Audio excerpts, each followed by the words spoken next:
Be Wealthy and Smart, episode 1406.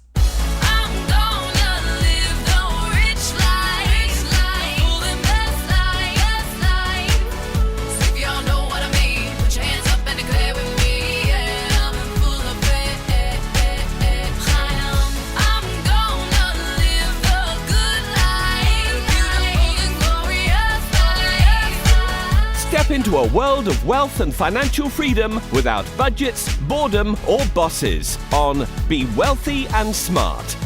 And now, here's your host, Linda P. Jones. Welcome to Be Wealthy and Smart. I'm Linda P. Jones, America's Wealth Mentor, empowering women and men worldwide to financial freedom.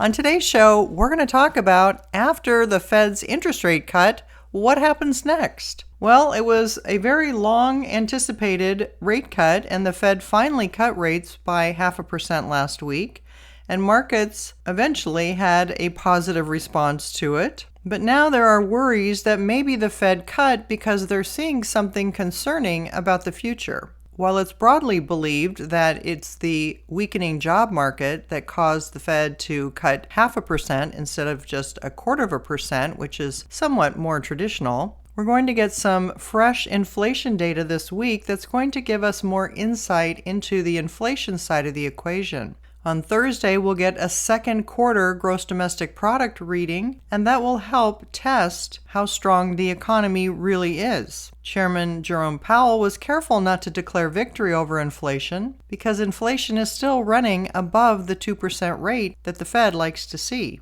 And on Friday, they'll get a very important inflation report called the Personal Consumption Expenditures Index, or PCE Index, which is the Fed's inflation gauge that they prefer to use to judge how inflation is doing. Multiple Fed members have been talking about their opinion on the interest rate cuts, and in recent speeches or at conferences, it looks like Fed members have been saying they see 2 more 0.25% interest rate cuts this year, followed by 4 more 0.25% interest rate cuts in 2025. That's a total 1.5% between now and the end of next year. Chairman Powell said the Fed is not playing catch-up, and by opting for a 0.5% interest rate cut, he is said to be reacting to a slowdown in the labor market. On Wednesday, Chairman Powell noted the upside risks to inflation have diminished while the downside risks to employment have increased.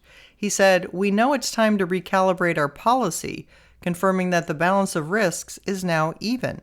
Analysts are expecting Friday's PCE reading to come in at 2.3% inflation year over year, down from 2.5% inflation the month before. That would continue to show inflation moving in the right direction, which is of course lower, and affirm the Fed's decision-making. Some experts are saying it's cooling inflation, not a rising risk of recession, that will give the Fed the green light for another large interest rate cut. Nationwide Mutual's chief economist Kathy Bostjanovic said if inflation continues to ease, interest rates should be lowered in line with that. The Federal Reserve should go 50 basis points for the next meeting. They're far from neutral, so cutting 50 basis points is not necessarily a sign the economy is falling apart.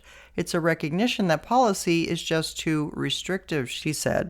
Well, that is what several analysts believe, is that the Fed has been too restrictive over the last several years, and that they need to do these bigger cuts to get back in line with what the real numbers are. So it's possible we could see another 0.5% interest rate cut coming up. So what we can take from this is that the Fed is going to be in an easing trend, and interest rates are going to be going lower, not just this year, but into the end of next year. We also had projections from the National Association of Realtors that mortgage rates would reach 5.5% by the end of next year. Now I think it could realistically mean that mortgage rates hit into the 4% by the end of 2025, because rates are already moving into the 5% range now for certain mortgages. So we'll continue to monitor the situation and see what the Fed does for their next interest rate cut.